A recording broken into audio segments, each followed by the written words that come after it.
नमस्कार विद्यार्थी मित्र हो. इयत्ता 11वीच्या वर्गामध्ये सर्व विद्यार्थ्यांचे हार्दिक हार्दिक स्वागत आहे. आज आपण इयत्ता 11वीमधील प्रकरण क्रमांक 1 भू हालचाली याविषयीची माहिती अभ्यासणार आहे. यामध्ये भू हालचालींची ओळख याची माहिती आपल्याला सुरुवातीला अभ्यासायची आहे आणि त्यानुसार आपल्या पुस्तकामध्ये पहिल्याच भागामध्ये 4 चित्र दिलेले आहेत आणि त्यामध्ये म्हटलेलं आहे पहा, थोडे आठवूया. आणि यामध्ये आकृती क्रमांक 1-1चे निरीक्षण करा आणि त्याखाली दिलेल्या प्रश्नासंबंधी वर्गात चर्चा करा. इथं 4 चित्र दिलेली आहेत आणि त्याच्या आधारे आपल्याला प्रश्न काही विचारलेले आहेत आणि त्या प्रश्नांची उत्तरं द्यायची आहेत. आता ही जी 4 चित्रं दिलेली आहेत ही कुठली आहेत, तर या चित्राचा यापूर्वी आपण मागील इयत्तामध्ये अभ्यास केलेला आहे आणि त्या अनुषंगाने या ठिकाणी ही चित्रं दिलेली आहेत. बघा, त्यामध्ये पहिलं चित्र जे दिलेलं आहे, काय म्हटलेलं आहे, चित्र क्रमांक अ मधील इमारती कोसळण्याची संभाव्य कारणे काय असावीत. तर इथे एक इमारत कोसळलेली दाखवलेली आहे आणि त्याचं काय संभाव्य कारणे असू शकतील. इथं फक्त तुम्हाला एक कारण दिलेलं आहे, परंतु आपण जर विचार केला तर अनेक कारणे त्या ठिकाणी निर्माण होऊ शकतात. मी इथं तुम्हाला देताना काय दिलं आहे पहा, की भूकंप हे इमारती कोसळण्याचे संभाव्य कारण आहे असं म्हटलेलं आहे. परंतु एखाद वेळेस त्या परिसरातील असणारी जी काही इमारती आहेत, बांधकाम कच्च्या स्वरूपाचं असेल, इमारतीचा पाया कच्चा असेल, त्यामुळं कदाचित इमारत कोसळलेली असतील असं आपण म्हणू शकतो. परंतु अनेक इमारती या ठिकाणी कोसळलेल्या आहेत, म्हणून आपण असं म्हणू शकतो की भूकंप हे इमारती कोसळण्याचे संभाव्य कारण असू शकतं. दुसरं चित्र दिलेलं आहे, चित्र आ मधील घटना कशाशी संबंधित आहे आणि त्याचा परिसरावर कोणता परिणाम होतो. तर घटना आहे ही, या ठिकाणी हे जे चित्र आहे की भूगर्भातील तप्त लाव्हा जो आहे हा कारंजेच्या स्वरूपामध्ये आपल्याला वरती उडताना दिसतो आणि म्हणून आपण असं म्हणू शकतो की चित्र आ मधील घटना जी आहे ही ज्वालामुखीच्या उद्रेकाशी संबंधित आहे.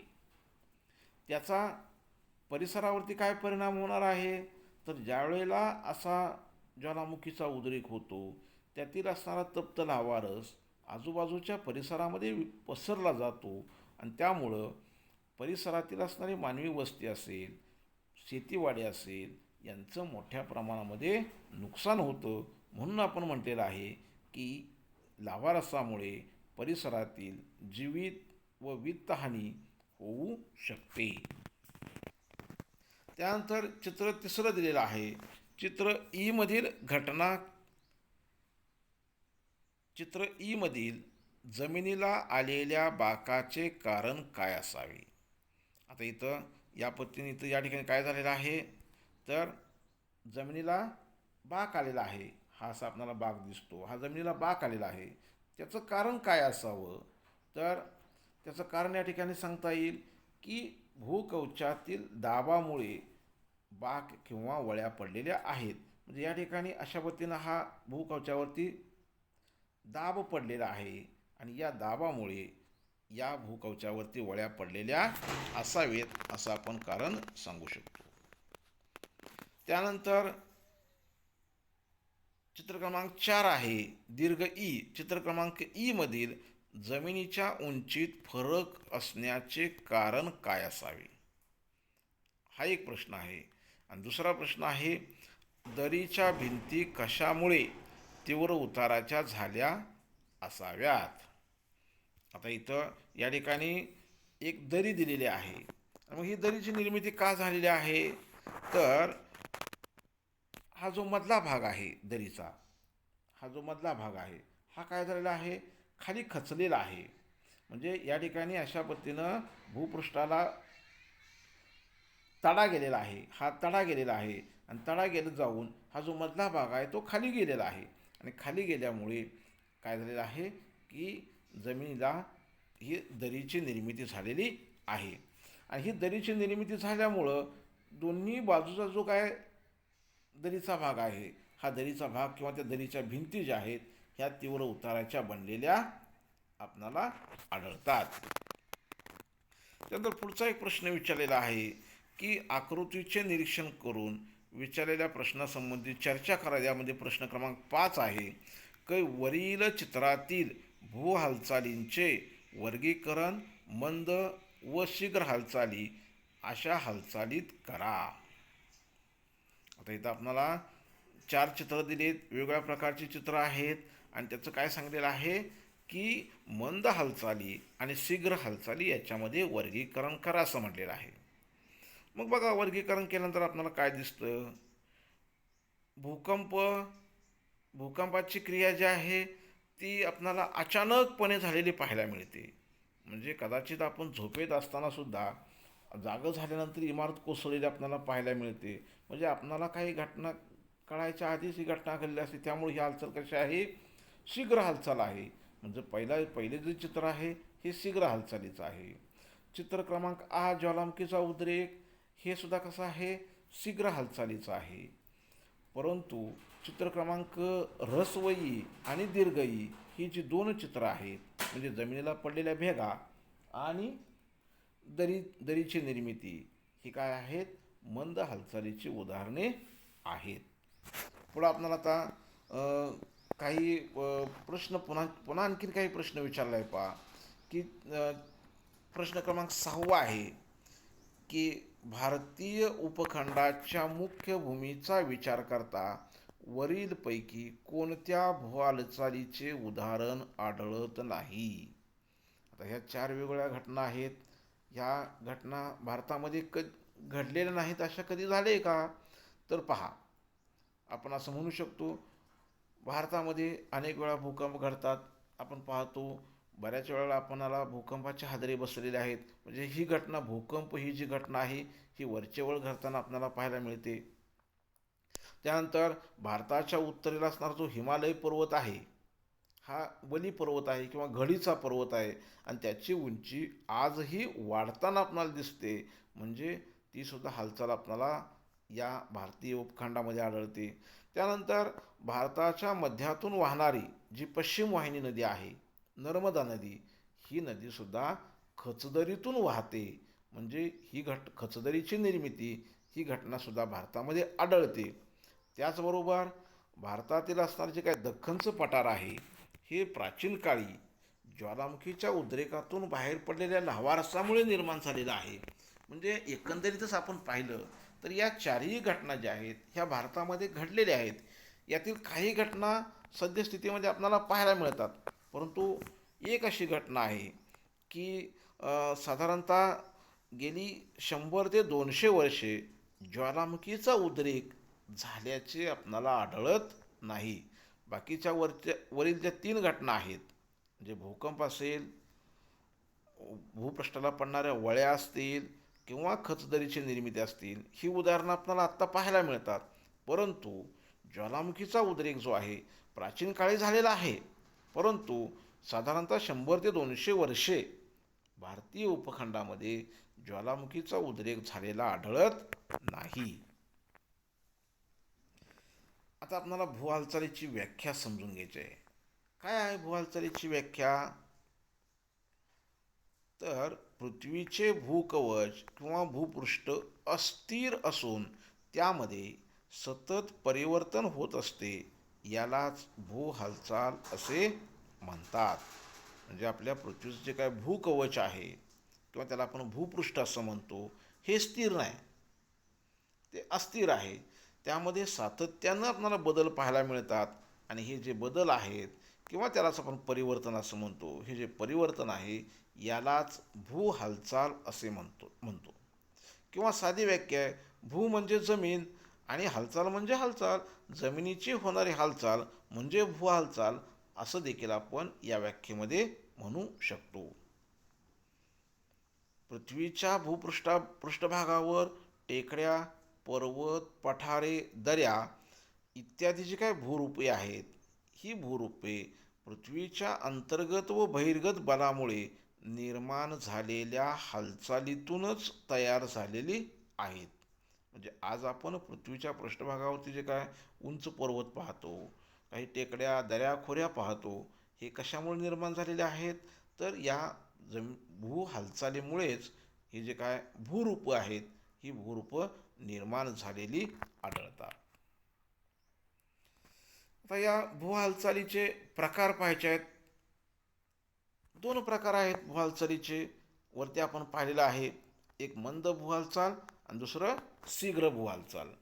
त्याची चर्चा आपण वरती केलेली आहे प्रकाराची, परंतु त्यांची व्याख्या पाहिजे दोन्हीची. बघा, मंद भू हालचाल म्हणजे काय? तर अंतर्गत बलामुळे किंवा शक्तीमुळे भूकवचात अतिशय सावकाशपणे परिवर्तन घडून येते, अशा भू हालचालींना मंद भू हालचाल असे म्हणतात. म्हणजे ज्या हालचाली अतिशय सावकाशपणे घडून येतात त्यांना आपण मंद भू हालचाली असे म्हणतो. या हालचाली पृथ्वीच्या अंतर्गत भागातील ताण व दाब यामुळे तयार होतात.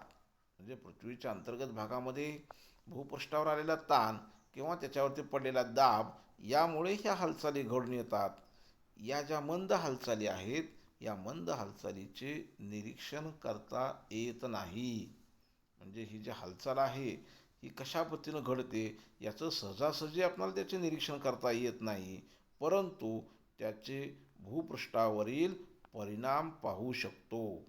उदाहरणार्थ काय म्हणलेलं आहे की पर्वतांची निर्मिती किंवा खंडांचे वितरण असं म्हणलेलं आहे. म्हणजे आज जे आपण उत्तर अमेरिका, दक्षिण अमेरिका, आशिया, युरोप, ऑस्ट्रेलिया ही जी वेगवेगळ्या प्रकारची खंड आपण पाहतो, ही पूर्वी एकसंघ होती, परंतु या भूहालचालीतूनच या खंडांची निर्मिती झालेली आहे. त्यामुळे भूहालचाल घडून येते, पण ही अतिशय सावकाशपणे घडून येते, म्हणून त्याला आपण मंद भूहालचाली असे म्हणतो. किंवा हिमालय पर्वत आपला निर्माण झालेला आहे, तो ते उदाहरणसुद्धा या मंद भूहालचालीचेच आपल्याला पाहायला मिळते. दुसरा आहे शीघ्र हालचाली. भूपृष्ठावर आकस्मिकपणे बदल घडून येतो, त्यावेळी अशा हालचालीस शीघ्र भूहालचाली असे म्हणतात. म्हणजे अचानकपणे ज्या भूहालचाली घडून येतात त्यांना आपण शीघ्र भूहालचाली असं म्हणतो. आकस्मिकपणे डोळ्याची पापणी लावायच्या आत काही घटना घडतात, त्यांना आपण अचानक झालेल्या घटना असं म्हणतो. त्यांनाच आपण मग भूपृष्ठावर देखील अशाच काही अचानकपणे घटना घडतात, त्यांना आपण शीघ्र हालचाली असे म्हणतो. म्हणजे या हालचालीचे परिणाम काही सेकंदात किंवा काही तासात दिसून येतात. म्हणजे ह्या हालचाली ज्या घडतात त्यावेळेला त्याचे परिणाम आपल्याला लगेच पाहायला मिळतात. म्हणजे काही सेकंदात, म्हणजे उदाहरणार्थ जर भूकंप झाला तर काही सेकंदात इमारती कोसळलेल्या आपल्याला दिसतात किंवा भूकंपामुळे जमीन थरथरलेली आपल्याला जाणवते, त्याचे निरीक्षण आपण करू शकतो. म्हणजे भूकंप आणि ज्वालामुखी ही शीघ्र हालचालीची उदाहरणे आहेत. वरती आपण या उदाहरणाची चर्चा केलेली आहे. आता इथं पुढं आपल्याला दिलेलं आहे की पुस्तकामध्ये आपल्याला भू हालचाली संबंधित काही पुरावे दिलेले आहेत. म्हणजे भू हालचाल घडलेली आहे हे आपल्याला पुराव्यानिशी सांगितलेलं आहे. आपण सुरुवातीलाच पाहिलं की खंडांचे वितरण असं म्हणलेलं आहे. बघा, इथे आपल्याला इथं जे वेगवेगळ्या प्रकारचे खंड दिसतात, ही पूर्वी जी खंड आहेत ही एकसंघ होती, परंतु कालांतराने ही खंड एकमेकापासून वेगळी झाली आणि ही एक हालचाल झालेली आपल्याला पाहायला मिळते. उदाहरण आपल्याला दिलेलं आहे की 2004च्या सुनामीनंतर, म्हणजे इसवी सन 2004मध्ये सुनामीनंतर सुमात्रा बेटाच्या किनाऱ्याची उंची काही मीटरने वाढली. म्हणजे या ठिकाणी जी जावानं सुमात्रा बेट आहे तिथं लाल वर्तुळामध्ये दाखवलं आहे पहा तुम्हाला. या ठिकाणी लाल वर्तुळामध्ये दाखवलेलं आहे की जावाने सुमात्रा बेट आहेत त्या किनाऱ्याची उंची काही अंशांनी किंवा काही सेंटीमीटरने वाढलेली आहे. दुसरा पुरावा या ठिकाणी दिलेला आहे. हिमालयातील शिवालिक, मध्य हिमालय व हिमाद्री या पर्वतरांगांची निर्मिती. म्हणजे हा जो हिमालय पर्वत आहे तो घडी पर्वत आहे किंवा त्याला आपण तरणा पर्वत असं म्हणतो. म्हणजे आत्ता नव्यानं निर्माण झालेला पर्वत आहे, ही त्याचं उदाहरण दिलेलं आहे. वरती चित्रामध्ये तपकिरी रंगानं आपल्याला जे घडी पर्वत आहे त्या घडी पर्वताची माहिती आहे. आणि या खालील चित्रामध्ये या ठिकाणी या चित्रामध्ये आपणाला हिमालय पर्वतातील असणाऱ्या रांगांची माहिती दिसते. म्हणजे हे भूहालचालीचे उदाहरण आपल्याला दिलेलं आहे. त्यानंतर तिसरा पुरावा भूहालचालीत दिलेला आहे की नोव्हेंबर 1963 आइसलँड हे बेट समुद्र सपाटीच्या वर आल्याचे आढळते. म्हणजे नोव्हेंबर 1963 हे जे या ठिकाणी लाल रंगाने दाखवले पाहिजे या ठिकाणी असणार जे काय आइसलँड बेट आहे, इथं मोठ्या चित्रामध्ये परत आइसलँड बेट दाखवलेलं आहे. हे बेट जे आहे हे बेट समुद्र सपाटीच्या वर आले. म्हणजे पूर्वी हे बेट इथं नव्हतं असं आपल्याला म्हणता येईल, परंतु भूहालचालीमुळं हे जे बेट आहे हे बेट पाण्यातून म्हणजे समुद्र सपाटी म्हणजेच समुद्राच्या पाण्याच्या वर आल्याचे आपल्याला पाहायला मिळते. त्यानंतर पुढचा पुरावा दिलेला आहे सुनामीनंतर म्हणजे 2004च्या सुनामीनंतर काही बेटे लुप्त झाली आहेत. ज्या पद्धतीनं जावा बेटाजवळ किनारी उंची वाढली असं म्हणलेलं आहे, त्याचबरोबर जे अंदमान निकोबार बेट आहे त्यापैकी निकोबार हे जे बेट आहे या निकोबार बेटाजवळील मेगापोड नावाचे एक भाग आहे. तो मेगापोड भाग जो आहे हा सुनामीनंतर तो पाण्यामध्ये गेलेला आपल्याला पाहायला मिळतो. म्हणजे तशा प्रकारची भूहालचाल झालेली आपल्याला पाहायला मिळते. इथं चित्रामध्ये दाखवले पहा, 2 चित्रामध्ये इथं मेगापोड बेट. त्यानंतर पुढं 5वा पुरावा दिलेला आहे मुंबई बेटाच्या आग्नेयेकडील माझगाव गोदीजवळील जमीन वनासह पाण्याखाली बुडाली. या खाडीत आजही काही खोलीवर झाडाचे बुंदे आढळतात. जे मुंबई बेट जे आहे, आता मुंबई हे शहर जे आहे 7 बेटांचं शहर आहे हे आपल्याला माहीत आहे. आणि त्यापैकी माझगाव जवळील काही भाग जो आहे म्हणजे माझगावचा भाग आहे मुंबईमधील, तो माझगाव जवळ असणारी काही वनयुक्त जमीन होती आणि ती जमीन या भूहालचालीमुळं समुद्राच्या पाण्याखाली गेलेली आपल्याला पाहायला मिळते. म्हणजे आजही त्या ठिकाणी आपल्याला पाण्याखाली काही खोलीवरती म्हणलेलं आहे, खोली पूर्ण दिलेली नाही, काही खोलीवरती आपल्याला झाडांचे बुंदे किंवा त्याचे अवशेष आपल्याला पाहायला मिळतात. तर अशा पद्धतीनं आपल्याला हे भूहालचालीचे पुरावे आहेत. तर इथं आपला भूहालचाली या संदर्भातील असणारे काही ओळखीचा भाग म्हणजे आपण ओळख म्हणून भूहालचाल पृथ्वीवरती झालेली आहे याचा भाग आपल्याला इथं समजलेला आहे. यानंतर आपण पुढच्या व्हिडिओमध्ये भूहालचालीचे वेगवेगळे प्रकार असतील, त्याचे काही परिणाम आहेत, त्यांची माहिती आपण घेणार आहोत. धन्यवाद.